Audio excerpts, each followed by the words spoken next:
Do you fully understand the cost of waiting to buy real estate? That's what we're going to cover in this monthly market report. This is for you if you are a real estate agent, a financial advisor, or an attorney interested in market data to help you advise a client, or perhaps you are that potential buyer or seller looking for some direction. I'm Paulo Rodriguez. I've been a mortgage professional since 2005, and here is the market data that you need to make an informed buying or selling decision or help a client do the same. Last month, I talked about the importance of not timing the market, but instead what's important is the time that you are in the market. I mentioned that those that have been waiting to buy at the perfect time have been left behind by the train that left the station. Well, this month I want to drill deeper into that and show you what the cost of waiting has been. Take a look at this graph of the 5-year percent change of the Case-Shiller index broken down by major metro areas. You can see that over the last 5 years, Miami has led the pack with 80% appreciation, and San Francisco is on the other end of the spectrum at 30 to 40% appreciation. The national average is that blue bar near the middle, coming in between 50 and 60%. So that's a 12.5% compounded annual growth rate for Miami and an 8.8% compounded annual growth rate for the national index. Believe it or not, there were people in 2020 who would not pull the trigger and buy a home because they were waiting for the perfect time. This is the cost of waiting and the cost of trying to time the market. Looking at the trajectory of the national index, you can see that we had much less appreciation in 2024 than prior years, but that comes in the face of all the headlines going into the new year talking about how much the market was going to decline, which also happened in 2023. There were some headlines that were calling for up to 20% decline in prices, and yet it just didn't happen. Now, it's important to note that these metrics are of course dynamic. For example, take a look at how the leadership has changed in 2024. You can see how Miami and Tampa, which were high in the 5-year graph I just showed you, have now been passed by New York, Chicago, and Boston, as well as the other metro areas that you see there. They all still showed appreciation in 2024, just at a different pace than what we saw on the 5-year graph. So the leadership has changed. Now, there are still 6 cities that have yet to fully recover from the price dip after the mid-2022 price highs, but they're getting really close. San Francisco is 5% from its peak, whereas Denver, Phoenix, and Seattle are all within 1 to 2% of their peak. So in other words, very close, and they'll be hitting new highs soon. Here's a look at some of our current leaders, which are all up north. New York, Chicago, and Boston all experienced a slowdown in mid-2022 when mortgage rates shot up faster than any other period in history. The slowdown was modest, however, and they've since powered higher. Here's a look at San Diego and Las Vegas, which had pretty decent downturns of 5 to 10%, but have since recovered that and much more.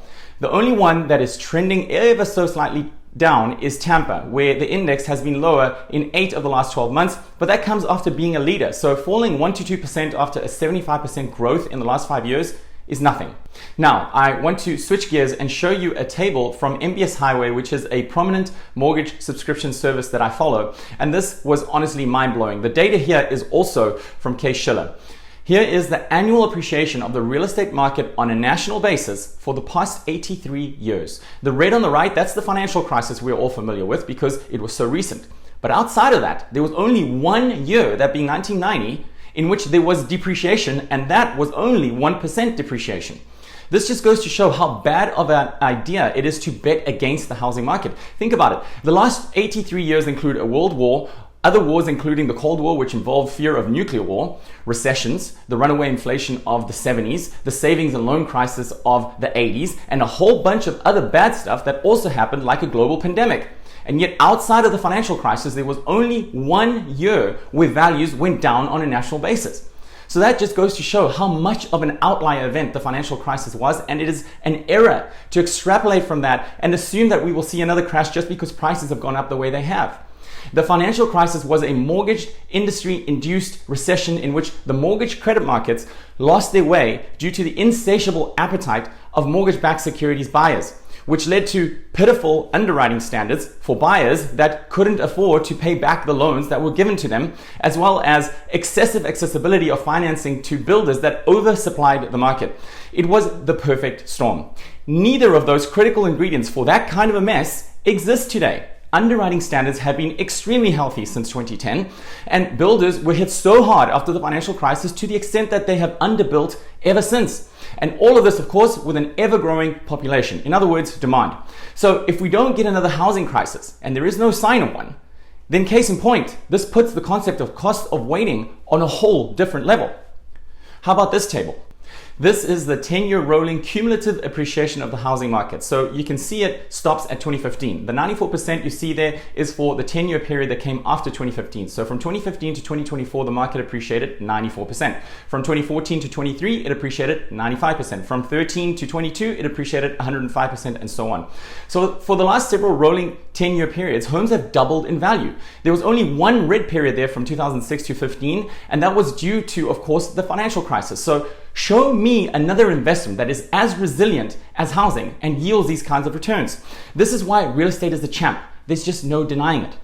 So in conclusion, in a time when people continue to trash the real estate market, and in a time where we are seeing headlines about Warren Buffett selling his real estate holdings in the form of Berkshire Hathaway Home Services, I hope this puts things in perspective for you. Real estate performs well over time, period. End of story.